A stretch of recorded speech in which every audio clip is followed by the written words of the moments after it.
आज एक छोटे से अवधि के अंदर इस प्रेस कॉन्फ्रेंस में जुड़ने के लिए जो पत्रकार बंधु हम सबके साथ वर्चुअली इस प्रेस कॉन्फ्रेंस में जुड़े हैं, मैं उनका बहुत बहुत धन्यवाद करता हूं। Thank you all of you.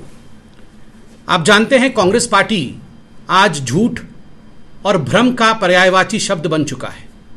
किस प्रकार से झूठ फैलाना है, किस प्रकार से भ्रम फैलाना है, इसका पर्यायवाची शब्द आज कांग्रेस बन चुका है। आज पुनः राफेल को लेकर जिस प्रकार कांग्रेस पार्टी ने झूठ बोला है, जिस प्रकार से एक भ्रम फैलाने की कोशिश की है, वो हम सब ने देखा है। अभी ये बताया गया कि फ्रांस के अंदर कोई इन्वेस्टिगेशन होने वाला है राफेल को लेकर। स्वाभाविक है, किसी भी देश में, किसी भी सोवरेन कंट्री में अगर कोई भी एनजीओ किसी चार्ज को लेकर कंप्लेंट करती है, आगे बढ़ती है, और वहां की जो इन्वेस्टिगेटिव फाइनेंशियल प्रोसिक्यूशन की बॉडी है, उन्होंने एक मैजिस्ट्रेट अपॉइंट किया है, तो इसको एक करप्शन के रूप में देखने की आवश्यकता है, ये हमें नहीं लगता है। Just an investigation has been ordered और एक मैजिस्ट्रेट को अलॉट किया गया है इस पूरे विषय को देखने के लिए। ये ठीक वैसे ही है। आप देखते होंगे भारतवर्ष में जिस प्रकार से कोई फाइल आती है किसी कॉम्पिटेंट अथॉरिटी के पास और वो फाइल के ऊपर हस्ताक्षर करता है कि प्लीज एक्ट अकॉर्डिंगली, बस वैसे ही है। किसी ने कंप्लेन किया, एक एनजीओ ने कंप्लेन किया है, उस एनजीओ का नाम भी आपके सामने आया है, फ्रांस सेरपा, ऐसा एक एनजीओ का नाम है। उन्होंने राफेल को लेकर, वो पहले भी कंप्लेन करते रहे थे, कंप्लेन किया है, एक मैजिस्ट्रेट असाइन किया गया है।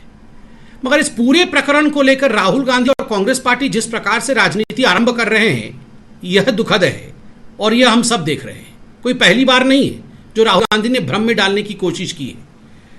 आज हम जहां राहुल गांधी से जानना चाहते हैं, गांधी परिवार से जानना चाहते हैं कि बंधुगण, ये जो डिफेंस कंपनीज होती हैं, इनके आपस में कई राइवलरीज होती हैं। In fact there are a great deal of rivalries as far as this defence companies are concerned. और कई बार ये जो राइवल कंपनीज होती हैं, ये आपस में एजेंट्स रखते हैं ताकि किसी को बदनाम किया जा सके, दूसरों को प्रमोट किया जा सके। और आज राहुल गांधी जिस प्रकार का व्यवहार कर रहे हैं, ये कहना अतिशयोक्ति नहीं होगा कि कई बार शक होता है कि Rahul Gandhi is being used as a pawn in the hands of the competing companies of Rafale. ये जो राफेल हम दसो एविएशन से लिया है हमने, जो कंपीटिंग कंपनीज होती हैं और जो कंपीटिंग बॉडीज होती हैं, कहीं ना कहीं ऐसा प्रतीत हो रहा है कि राहुल गांधी उनके हाथ के एक कठपुतली के रूप में एक्ट कर रहे हैं और आरंभ से ही भ्रम की राजनीति इसी कारण से कर रहे हैं। He has been lying right from the beginning because probably he is acting as an agent और some member of the Gandhi family is acting as agent for a competing company. बंधुगण, इसमें कुछ फैक्ट्स में रखना चाहूंगा। आज इन्वेस्टिगेशन को लेकर बात हो रही है। जहां तक इन्वेस्टिगेशन का सवाल है, हिंदुस्तान का CAG, हिंदुस्तान का सुप्रीम कोर्ट, राफेल को लेकर इन दोनों हाईएस्ट बॉडीज ने अपने रिपोर्ट को भारत के सामने, अपने रिपोर्ट को पब्लिक डोमेन में रखा है। सुप्रीम कोर्ट का एक जुडिशियल वर्डिक्ट है और CAG का एक टेक्निकल वर्डिक्ट है। इन दोनों वर्डिक्ट को हिंदुस्तान की जनता ने देखा है और उसका नतीजा रहा कि 2019 के इलेक्शन से पहले, लोकसभा के इलेक्शन से पहले, राहुल गांधी ने जो भ्रम फैलाने की कोशिश की थी वो काम न चला और एक इलेक्टोरल वर्डिक्ट, जनता के कोर्ट में भी मोदी जी की जीत हुई, हमारी सरकार बनी, और सुप्रीम कोर्ट में, द रियल कोर्ट में, the highest court of the country, there also we won and it was a decisive victory both ways. Remember, Supreme Court में एक पिटीशन भी गया था प्रशांत भूषण, यशवंत सिंह और अरुण शूरी का, 21 फरवरी 2019। इसमें सुप्रीम कोर्ट ने इस डेट में इस रिव्यू पिटीशन को खारिज किया था और सुप्रीम कोर्ट ने बहुत स्पष्ट रूप से कहा था कि जो लोग महत्वपूर्ण जिम्मेदारी पर होते हैं, जो लोग महत्वपूर्ण पॉलिटिकल व्यक्तित्व होते हैं, कहीं ना कहीं बोलने से पहले उनको 100 बार सोचना चाहिए और उसके बाद कंप्लेंट करना चाहिए, उसके बाद इस प्रकार के पिटीशंस डालने चाहिए। और एक शब्द का प्रयोग किया था सुप्रीम कोर्ट ने, आपको याद होगा, कि रोविंग एंड फिशिंग एक्सरसाइज, ये जो unnecessary roving and fishing exercise पूरे के पूरे राफेल विषय को लेकर हुआ है, ये बंद होना चाहिए, ये सुप्रीम कोर्ट ने कहा था। Can not be a roving and fishing inquiry, ये सुप्रीम कोर्ट का वर्डिक्ट था।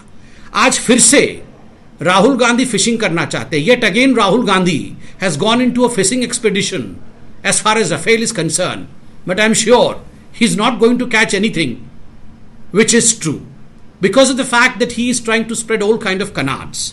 कुछ बातें मैं यहां रखना चाहूंगा जहां राहुल गांधी ने देश को बरगलाया है ताकि आज की सच्चाई भी मालूम पड़े. नंबर 1, आप याद करिए राहुल गांधी बार बार बोल रहे थे कि जो रिलायंस कंपनी है, कहीं ना कहीं ये सरकार रिलायंस कंपनी को जबरदस्ती का डील करा रही है और उसको डसो के साथ जबरदस्ती जोड़ रही थी और डसो को कह रही थी कि आप अगर रिलायंस के साथ गठबंधन नहीं करेंगे, बिजनेस नहीं करेंगे तो हम ये डील आपको नहीं देंगे. बाद में सुप्रीम कोर्ट में भी ये साबित हुआ कि ये ऑफसेट क्लॉज के लिए भारत सरकार डसो से बात कर रही थी और जो डील भारत सरकार की डसो से हुई थी, डसो एविएशन से, जो फ्रेंच कंपनी है, वो ऑफसेट क्लॉज को लेकर हुई थी कि आपको एक बड़ा बिजनेस जो है भारत के इंडिजिनस कंपनीज को देना पड़ेगा ताकि हिंदुस्तान के जो लोग हैं उनको आजीविका अर्थात एम्प्लॉयमेंट मिल सके और वो आगे बढ़ सके. और इसमें केवल रिलायंस नहीं, बहुत सारी ऐसी कंपनी है जिसमें जैसे कि महिंद्रा, काइनेटिक, माइनी, इन सभी कंपनीज को ऑफसेट क्लॉज मिले हैं. तो स्वाभाविक रूप से ऑफसेट को लेकर जिस प्रकार से राहुल गांधी ने भ्रम फैलाया था और उस समय के फ्रांस के राष्ट्राध्यक्ष होलांड के नाम को भी उन्होंने रखा था और होलांड साहब ने उस समय कहा था, और मैं कोट भी करता हूं, उन्होंने कॉन्ट्रडिक्ट किया था कि I am unaware of any pressure to choose Reliance as the offset partner. उस समय फ्रेंच प्रेसिडेंट ने स्पष्ट शब्दों में कहा था कि वो अनअवेयर है कि कहीं ना कहीं प्रेशर डाला गया है रिलायंस को चूज करने के लिए ऑफसेट पार्टनर के रूप में. ये बात स्पष्ट हुई थी.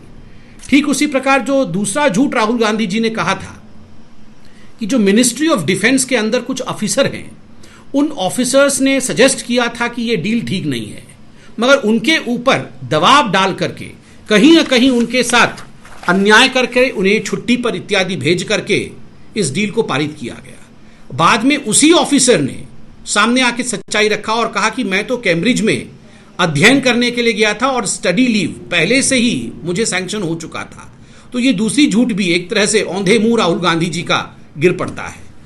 जो तीसरा झूठ, और मुझे तो कहते हुए भी शर्म हो रहा है, दूसरे देशों के राष्ट्राध्यक्ष को हमारे देश की राजनीति में राहुल गांधी खींच कर लाए थे और उन्होंने कहा था कि जो फ्रांस के होलांद साहब हैं, उन्होंने ये क्लेम किया है कि मोदी जी, एक मुझे कहते हुए बड़ा दुख हो रहा, अफसोस हो रहा है, उन्होंने कहा था कि मोदी जी ने इसमें चोरी की है. ये फ्रांस के होलांद ने कहा है, फ्रांस के राष्ट्राध्यक्ष ने कहा है. और इस पूरे विषय में तुरंत एक बहुत बड़ा अप्रोर हुआ, पूरे विश्व में अप्रोर हुआ, क्योंकि दो देशों के बीच का मामला था. होलांद साहब खुद सामने आते हैं और फ्रांस का गवर्नमेंट जो है, फ्रांस की गवर्नमेंट सामने आकर इस पर जस्टिफिकेशन देकर कहती है हमने इस प्रकार की कोई बात राहुल गांधी से न कही है, न किसी और एजेंसी से हमने इस प्रकार की बात कही है. ये स्पष्ट रूप से होलांद साहब रखते हैं. और तो और फ्रांस की गवर्नमेंट यह भी कहती है ये जो ऑफसेट के अरेंजमेंट्स हैं, ये दो प्राइवेट कंपनी के बीच के अरेंजमेंट है. ये डसो के बीच में और जो इंडियन कंपनीज है, चाहे वो रिलायंस हो, चाहे महिंद्रा हो, चाहे काइनेटिक हो, उनके बीच में ये अरेंजमेंट है. इसमें किसी प्रकार का सरकारी दखलंदाज नहीं होता है, चाहे वो फ्रांस की सरकार की हो, चाहे वो मोदी जी की सरकार की हो. तो यह झूठ भी राहुल गांधी जी का सामने आ जाता है. आपको याद होगा पार्लियामेंट में एक नो कॉन्फिडेंस मोशन चल रहा था और उस नो कॉन्फिडेंस मोशन के समय राहुल गांधी जी ने कहा कि इमैनुअल मैक्रोन, फ्रांस के जो प्रेसिडेंट थे, उन्होंने कहीं ना कहीं राहुल गांधी जी को फोन पे बात की या किसी मीटिंग में राहुल गांधी जी से उनकी मुलाकात हुई और मैक्रोन ने कहा कि हाँ, the minutes of the minute details of the deal can be shared publicly. ये जो माइन्यूट डिटेल्स है डील की डसो और इंडियन गवर्नमेंट के बीच में, ये पब्लिकली शेयर हो सकता है, ऐसा मैक्रोन ने राहुल गांधी जी को कहा. तुरंत उस नो कॉन्फिडेंस के खत्म होते ही आपको याद होगा किस प्रकार से फ्रेंच गवर्नमेंट ने इस पर स्पष्टीकरण दिया और कहा नहीं, किसी प्रकार का इस प्रकार की बात राहुल गांधी जी से नहीं हुई है. और जो कहा है उन्होंने इंटरव्यू में फ्रेंच प्रेसिडेंट मैक्रोन ने, उसके शब्द भी मेरे पास है, क्योंकि फ्रांस और इंडिया ने 2008 में सिक्योरिटी एग्रीमेंट किया था और मैक्रोन ने कहा in India and in France when a deal is very sensitive we can not reveal all the details. खुद जिसके नाम को लेकर राहुल गांधी झूठ बोल रहे थे, वैसे मैक्रोन सामने आके राहुल गांधी के झूठ को, उसका पर्दाफाश करते हैं. जो पांचवा झूठ राहुल गांधी ने इस पूरे प्रकरण में कहा था वो सीसीएस का था कि ये जो राफेल का डील हुआ उसमें कहीं ना कहीं जो मोदी जी की सरकार थी उसने सीसीएस को, कैबिनेट कमिटी ऑन सिक्योरिटी, इसको भी बाहर रखा था. CCS was kept away from the agreement. They were not taken into confidence. आगे चलकर इसका भी खुलासा होता है कि एक बार या दो बार नहीं, on 3 occasions the directions of the CCS were sought and only there after the deal was incorporated. एक या दो बार नहीं, 3 बार CCS के साथ डिटेल्ड वार्ता होने के बाद जाके ये पूरा का पूरा जो संदर्भ है राफेल का वो आगे बढ़ा है। तो कहीं ना कहीं राहुल गांधी जी ये 5वें झूठ में भी उनका झूठ पकड़ा जाता है और वो सामने आ जाता है। देखिए, छठा झूठ तो बड़ा ही it's typical of Rahul Gandhi. The 6th lie is so typical of Rahul Gandhi कि मुझे बताने की भी आवश्यकता नहीं है। छठे झूठ में राहुल गांधी वो व्यक्ति हैं, और मुझे लगता है एलिगेशन भी ठीक से लगाना नहीं आता है। उन्होंने हर विषय को लेकर, राफेल में कितने का स्कैम हुआ, ये जो एलिगेशन उनका था उसमें भी भिन्न भिन्न नंबर दिए। कांग्रेस पार्टी ने कितने में प्रोक्योर करने की बात की, वह भी भिन्न भिन्न भिन्न भिन्न जो है उन्होंने संख्याएं रखी है। आप याद करिए, सितंबर 28, 2018 को राहुल गांधी राफेल को लेकर कहते हैं कि बहुत बड़ा स्कैम हुआ, 1,30,000 करोड़ का स्कैम हुआ। ये राहुल गांधी जी हर दिन अपने प्रेस कॉन्फ्रेंस में कहते थे। उसके बाद अचानक फरवरी 21, 2019 को वो 1,30,000 करोड़ पता नहीं कहां चला गया। उसके बाद 58,000 करोड़ का स्कैम हुआ है, ये राहुल गांधी कहने लगे। ठीक उसके साथ साथ वो हमेशा कहते थे कि हाँ, हमारी जो कांग्रेस की सरकार थी उससे पहले 2014 तक हमने एक पूरा प्रपोजल रेडी कर रखा था, हमने डील रेडी कर रखा था, हमने तो बड़े कम रेट में रेडी कर रखा था। याद होगा उस समय भी प्रेस कॉन्फ्रेंस करके ना केवल हमने अपितु बाकी जो एक्सपर्ट्स हैं उन्होंने भी कहा कि there is a difference between a proposal and a deal. आप प्रपोजल अपना करते रहिए घर के अंदर, मगर इतने वर्षों तक इंडियन स्क्वाड्रन स्ट्रेंथ को डिप्लीटेड करने के पश्चात भी कोई डील आपने नहीं किया और 10 वर्षों तक आप रोड़े अटकाते रहे, ये तो बिल्कुल स्पष्ट है।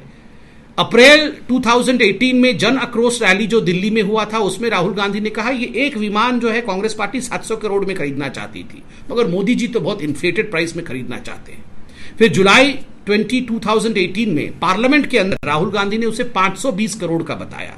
अगस्त 2018 में रायपुर में उन्होंने उसे 540 करोड़ का बताया। अगस्त 11, 2018 को जयपुर की नहीं, he is fumbling in the allegation में ही कहीं ना कहीं इस प्रकार की झूठ बोल रहा है, कभी 1,30,000 तो कभी 58,000, कभी 500 करोड़ तो कभी 700 करोड़। तो स्पष्ट हो जाता है राजनीतिक दृष्टिकोण से ये पूरा का पूरा खेल कांग्रेस पार्टी ने रचा था 2019 के इलेक्शन के लिए, और अभी भी कोई मौका नहीं मिल रहा है तो इसी प्रकार की बातों को आगे बढ़ा रहे हैं।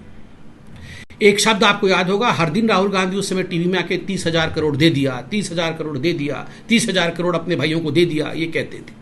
बाद में एक प्रतिष्ठित अंग्रेजी टीवी चैनल में एयर मार्शल रघुनाथ नाम्बियार ने प्रेस कॉन्फ्रेंस करके इस पूरे मसले को सामने रखा और कहा कि 30,000 करोड़ का तो कोई फिगर ही नहीं है, ऑफसेट का जो फिगर है वो 6,500 करोड़ का है।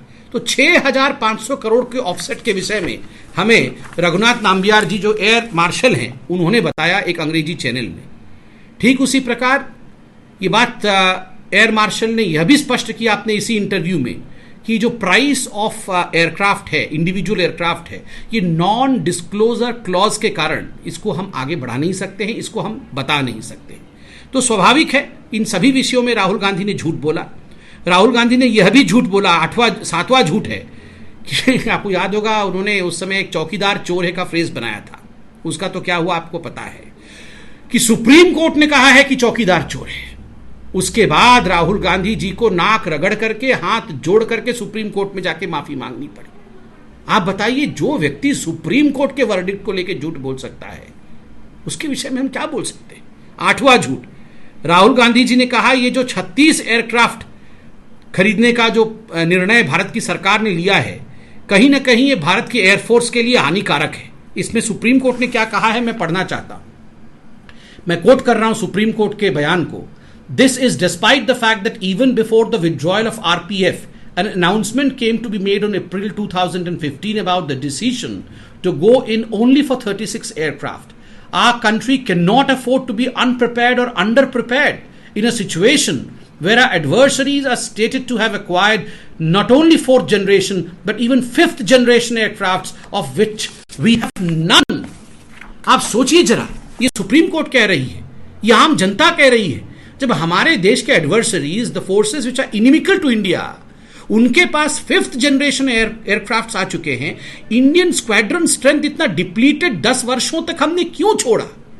शक होता है हमें तो, ये जो राहुल गांधी और सोनिया जी जाके 2008 में जो एमओयू साइन करके आए थे चाइना में, कहीं यही तो कारण नहीं है कि 10 वर्षों तक इन्होंने हिंदुस्तान के स्क्वाड्रन स्ट्रेंथ को कम रखा, उस कारण से कम रखा। और कहीं ना कहीं आज हम बता रहे हैं आपको, आप लोग भी रिसर्च करिए, आप लोग से प्रतिष्ठित पत्रकार हैं, कहीं ना कहीं इनकी जो कॉम्पिटिटिव डिफेंस मार्केटिंग चलती है किसी न किसी एक बड़े कंपनी के साथ, मैं नहीं जानता हूं कौन सी बड़ी कंपनी, जो कॉम्पिटिटिव कंपनी है उनके साथ इनकी डील जरूर हुई है, और इसी कारण से ये लगातार इस विषय को आगे बढ़ा रहे हैं। जो अंतिम विषय है नवा झूठ राहुल गांधी का, Rahul Gandhi said that the processes and procedures laid down for the military acquisitions were flouted by PM Modi's government। कि जो डिफेंस प्रोसीजर के लिए प्रोसीजर नॉर्म्स होते हैं उसको नरेंद्र मोदी जी ने फ्लाउट किया है, उन प्रोसीजर्स को फॉलो नहीं किया है। इसमें सुप्रीम कोर्ट ने बड़े स्पष्टता के साथ कहा है, और क्या कहा है आप देख लीजिए। We are satisfied that there is no occasion to really doubt the process. We have studied the material carefully.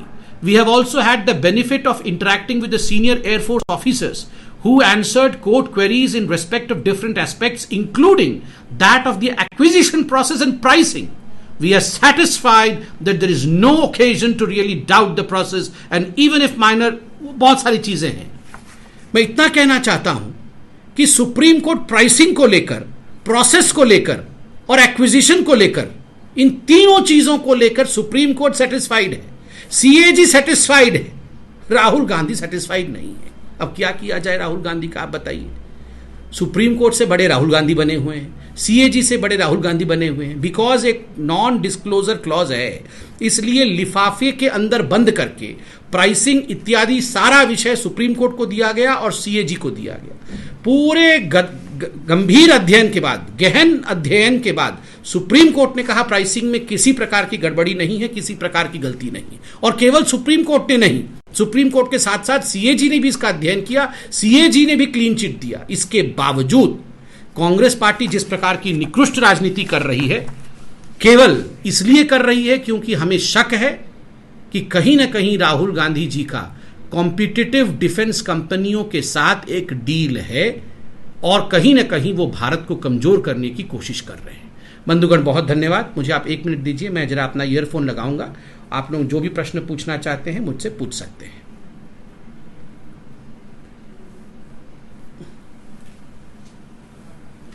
जी, आप पूछिए। मेरी आवाज आ रही है आपको? हाँ जी, शैलेंद्र मिश्रा जी पूछिए।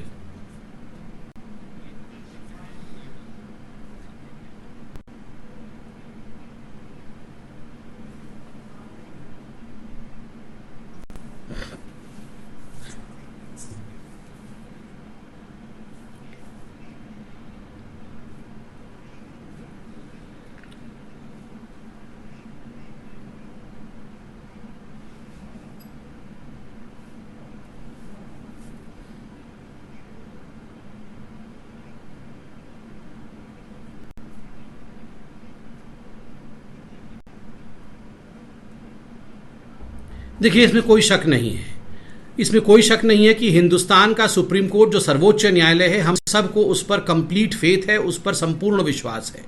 और केवल सुप्रीम कोर्ट ही नहीं, सीएजी ने भी इसका ऑडिट किया है। एक का जुडिशियल वर्डिक्ट सुप्रीम कोर्ट का, और दूसरे का जो टेक्निकल ऑडिट का पूरा विषय हम सबके सामने रखा हुआ है। तो इसमें शक काहे का है? फ्रांस में क्या हुआ है वो भी हमने आपको बताया कि इसमें किसी प्रकार की कोई चिंता का विषय नहीं है। ठीक है, किसी ने कंप्लेन किया, उन्होंने एक मजिस्ट्रेट असाइन किया है, कुछ तो प्रूव नहीं हुआ है, कुछ भी नहीं हुआ है। देखिए, कांग्रेस पार्टी इस प्रकार से भ्रम फैलाती है क्योंकि उनके पास कोई विषय नहीं है। आज उनके जो शासित राज्य हैं, चाहे वो पंजाब हो, चाहे वो छत्तीसगढ़ हो, चाहे वो राजस्थान हो, वहाँ कहीं ना कहीं पॉलिटिकल इंस्टेबिलिटी है। तो स्वाभाविक रूप से वो चाहते हैं कि ध्यान भटकाया जाए, वहाँ उनको कुछ मुद्दा मिले। वरना कैप्टन अमरिंदर सिंह और नवजोत सिद्धू के बीच में क्या हो रहा है, सचिन पायलट और अशोक गहलोत जी के बीच में क्या हो रहा है, छत्तीसगढ़ में उनके हेल्थ मिनिस्टर और चीफ मिनिस्टर के बीच में क्या हो रहा है, ये सारे विषय तो बहुत चिंता के विषय हैं। तो स्वाभाविक है गड़े मुर्दे उखाड़ने की कोशिश हो रही है। और मैं आपको बता दूं, ये जो हमने कहा आपको कि कॉम्पिटिटिव कंपनी के एजेंट बनने की कोशिश कर रहे हैं, देखिए गांधी परिवार शुरू से ही एक एजेंट के रूप में काम करता रहा है। और मैं यहां बहुत जिम्मेदारी के साथ बताना चाहूंगा कि राफेल का deal one of the biggest defence deal है इंडिया का, जिसमें गांधी परिवार को दलाली या कमीशन नहीं मिला है। तो स्वाभाविक रूप से दलाली या कमीशन न मिलने के कारण गांधी परिवार इससे बहुत परेशान है, शुरू से ही, आरंभ से ही परेशान रहा है। और इसी कारण से कहीं ना कहीं जो कॉम्पिटिटिव एजेंसीज रही हैं उनके लिए बैटिंग करते हुए नजर आते हैं। जी, दूसरा प्रश्न।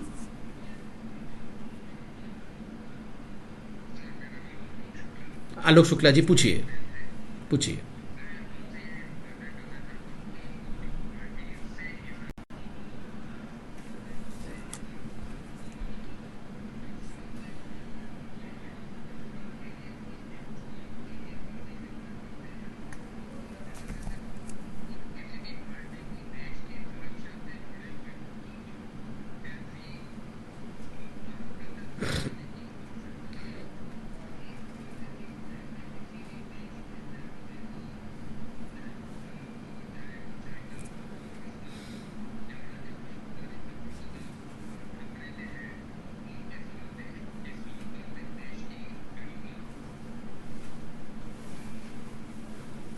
अशोक जी, आपने बिल्कुल सही बोला है, आपने एक अच्छा सुझाव भी दिया है। मेरा तो सिर्फ इतना कहना है, और भारतीय जनता पार्टी मानती है कि हिंदुस्तान के सिक्योरिटी से बड़ा विषय कोई नहीं हो सकता है। जो सुरक्षा है हिंदुस्तान का, ये सुरक्षा कवच सबसे महत्वपूर्ण है।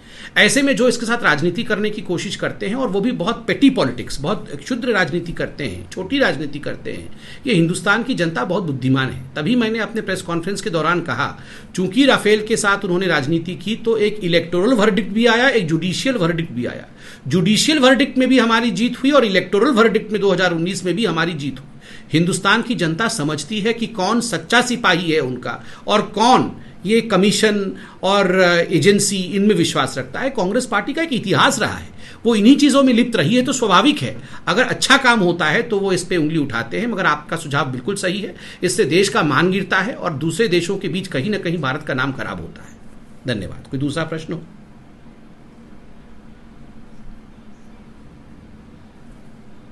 हाँ अनामिका जी।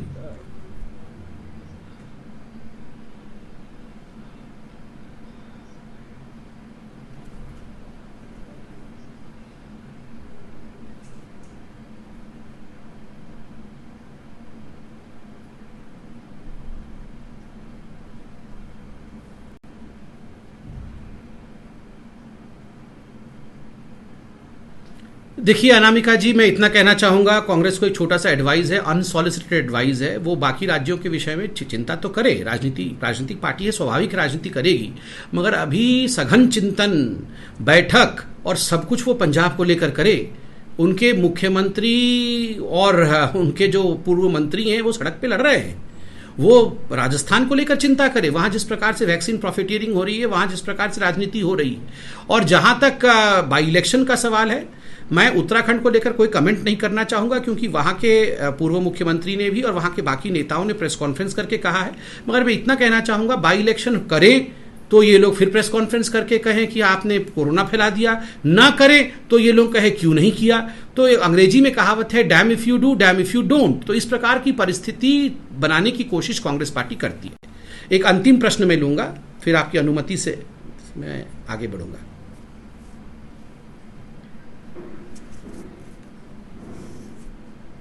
हो गया, थैंक यू। आप सब एक, हाँ अनामिका, दूसरा सवाल।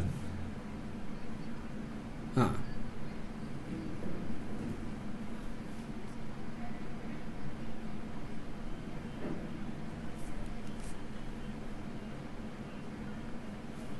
नहीं, बिल्कुल, क्यों नहीं। अगर जिस प्रकार से राजस्थान में, पंजाब में वैक्सीन प्रॉफिटियरिंग हुआ है, वैक्सीन वेस्टेज हुआ है, वैक्सीन स्कैम्स हुए हैं, तो स्वाभाविक है। कल मेरे भाई गौरव भाटिया जी ने इस विषय को आगे रखा था प्रेस कॉन्फ्रेंस करके। इन विषयों को आगे बढ़ाने की आवश्यकता है, हमारी पार्टी इन विषयों को आगे बढ़ाएगी, इन विषयों को एक कंक्लूसिव एंड तक अवश्य लेके जाएगी। Thank you my friends, thank you so much. I have a flight to catch, so मैं आप सबसे अनुमति लेके आगे बढ़ता हूँ। बहुत बहुत धन्यवाद आज जुड़ने के लिए। नमस्कार, मैं हूं मानक गुप्ता। अगर आपको हमारा ये वीडियो पसंद आया हो तो इसे लाइक और शेयर जरूर करें, और हां, हमें सब्सक्राइब और फॉलो करना ना भूलें, ताकि आप देश और दुनिया की कोई खबर मिस ना करें। तो जुड़े रहिए हमारे साथ और देखते रहिए न्यूज़ 24।